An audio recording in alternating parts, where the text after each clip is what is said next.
오늘 성경 말씀은 열왕기상 12장 25절에서 33절입니다. 오늘 본문에 나오는 여로보암은 북이스라엘의 역사에서 우상 숭배를 뿌리내린 근원이 되는 사람으로 두고두고 언급되는 인물입니다. 그래서 성경의 역사서에 보면 후대 왕들은 항상 이 여로보암의 악함과 비교가 되고 있습니다. 그는 하나님이 주신 기회를 저버리고 우상 숭배의 길을 걸었습니다. 그것은 결코 어쩔 수 없이 운명적으로 그렇게 된 것이 아니라 그의 의지적인 선택이었습니다. 여로보암 왕의 이야기를 보면 본디오 빌라도가 생각납니다. 우리는 매주 사도신경으로 신앙을 고백하면서 본디오 빌라도에게 고난을 받으사 십자가에 못 박혀 죽으시고 라는 사도신경을 반복해서 고백합니다. 왜 그는 2000년이 지난 지금까지도 예수님을 죽인 장본인으로 두고두고 기억되고 있을까요? 그것은 빌라도가 예수님을 십자가에 못 박은 일은 어쩔 수 없는 운명이 아니라 그의 의지적인 선택이었기 때문입니다. 혹자는 당시 빌라도가 아니었으면 어떻게 예수님은 십자가에 달리셨겠느냐라고 말하기도 합니다. 이미 예수님이 십자가를 지기로 하셨다면 빌라도에 의해 십자가에 못 박히는 것은 예정된 순서가 아니었겠냐라는 것입니다. 가룟 유다도 마찬가지입니다. 그러나 하나님은 우리 인생을 운명론적으로 이끌어 가시지 않으십니다. 순간순간 우리 각자가 선택하도록 하시고 거기서부터 또 인도하십니다. 그러므로 빌라도가 예수님을 십자가에 달리도록 결정한 것은 운명이 아니라 그의 선택이었습니다.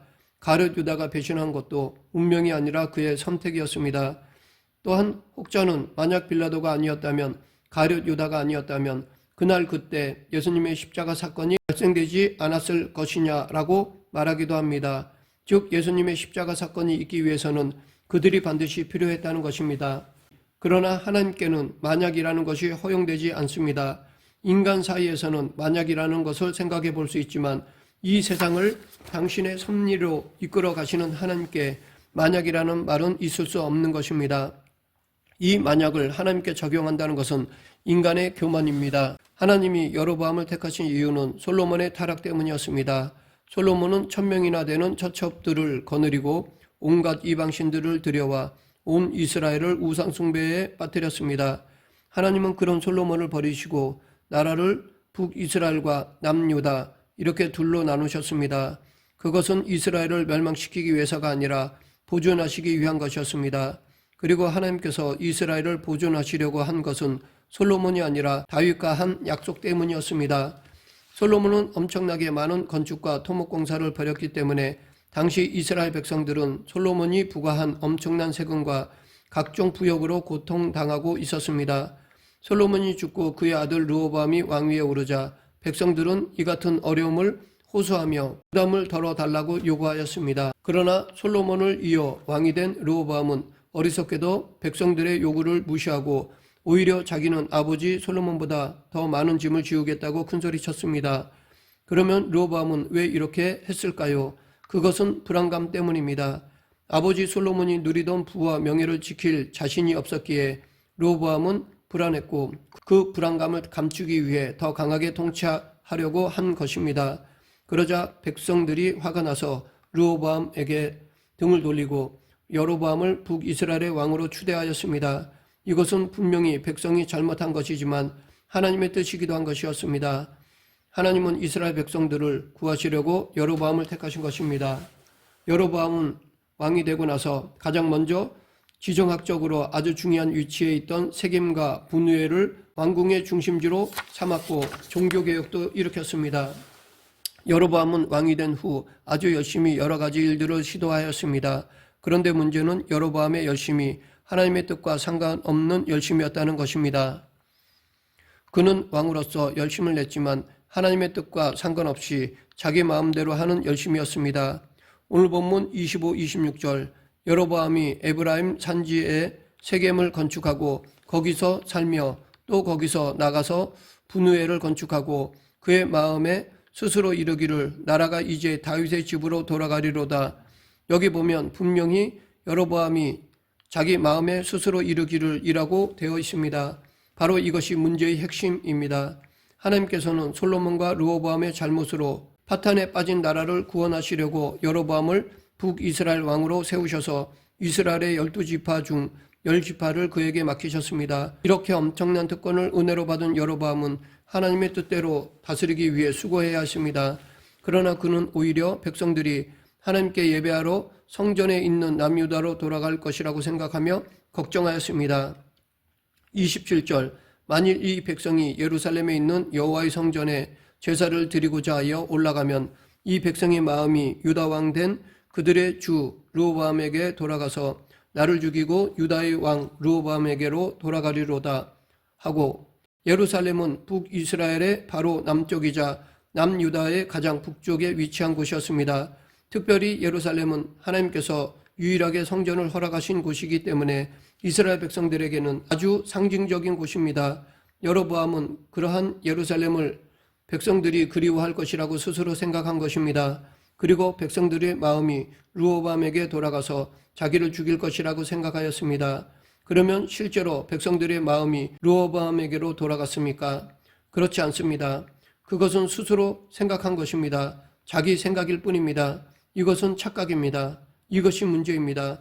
우리도 실제로 우리의 근심, 걱정, 염려들을 보면 혼자 상상하여 실제 문제보다 더 크게 만듭니다. 사실이 아닌데 혼자 상상하면서 괴로워합니다. 르호보암이 불안함 때문에 일부러 더 강경하게 나간 것처럼 여로보암도 혼자 상상하다가 불안해져서 이것저것 열심을 내며 일하였습니다. 그러나 열심을 낸다고 불안함이 없어지는 것이 아닙니다. 그 열심이 하나님과 상관없는 열심이라면 불안으로부터 자유로워지지 않습니다.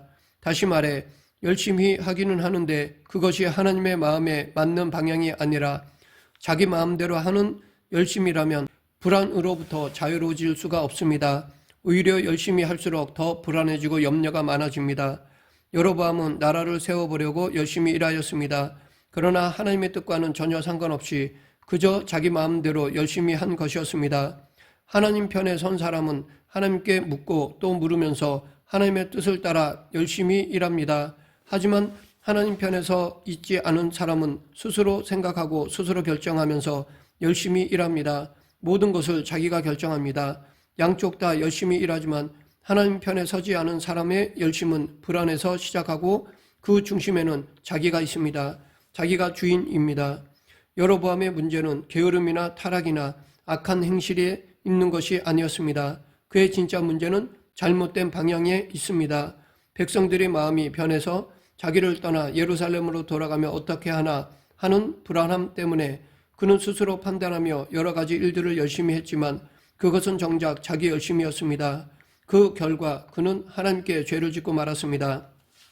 28, 29절 이에 계획하고 두 금송아지를 만들고 무리에게 말하기를 너희가 다시는 예루살렘에 올라갈 것이 없도다. 이스라엘아 이는 너희를 애굽 땅에서 인도하여 올린 너희의 신들이라 하고 하나는 베델에 두고 하나는 단에 둔지라. 여로보암은 자기 착각에 빠져 우상을 세우고 말았습니다. 하나님이 사명을 주셨을 때 감당하지 못하겠다고 하는 이유가 무엇이겠습니까? 그런 제안을 받을 때 뭘 생각해야 하느냐가 중요합니다. 하나님이 나에게 이 사명을 주신 이유가 무엇인가? 하나님이 나에게 무엇을 원하시는가? 이것을 생각해야 하며 순종해 보려는데 초점이 모으는 것이 아니라 자기가 원하는 것에 초점이 있기 때문에 받아들이지 못하는 것입니다. 이렇게 생각하는 중심에는 불안함이 있습니다. 괜히 이 사명을 감당했다가 내 삶이 더 힘들어지지는 않을까? 이 사역을 맡았다가 피곤하고 지치지 않을까? 나에게 손해가 오지는 않을까 하는 생각 때문에 불안하고 염려가 되는 것입니다. 즉 온전히 순종하지 못하는 핵심 원인은 결국 불안과 염려입니다. 온전한 순종이 아니라면 결국 불순종이고 모든 불순종의 중심에는 불안과 염려가 있습니다. 하지만 그 반대도 똑같습니다. 모든 순종의 중심에는 신뢰와 평안이 있습니다. 하나님이 내게 이것을 하라고 하실 때는 분명히 나에게 유익하기에 하라고 하시는 것이라는 신뢰가 있고 이렇게 주님을 신뢰하니까 평안과 기쁨을 누리게 됩니다. 그러면 무엇 때문에 주님께서 우리에게 사명을 주시고 순종하라고 하실까요? 유익하기 때문입니다. 영원한 가치를 가진 일을 하게 하셔서 하늘의 상급을 받게 하시려는 것입니다. 또한 여로보암은 산당을 지어 백성을 죄악 가운데 빠뜨렸을 뿐 아니라 하나님을 섬기는 일을 종교로 전락시켰습니다. 하나님이 세우신 제사장을 대신하여 자기가 마음대로 뽑은 사람을 제사장으로 세웠습니다. 그리고 유다와 비슷한 시기에 절기를 만들어 제사하게 하였습니다. 역대기의 기록에 의하면 여로보암은 당시 경건한 레위 제사장들을 폐하고 자기 임의로 레위 사람이 아닌 사람들을 금송아지를 위하여 제사장으로 세웠습니다. 물론 여로보암이 레위 제사장들을 폐하고 레위인이 아닌 사람을 제사장으로 삼은 것은 레위 제사장들이 여로보암의 종교 정책을 반대하였기 때문일 것입니다.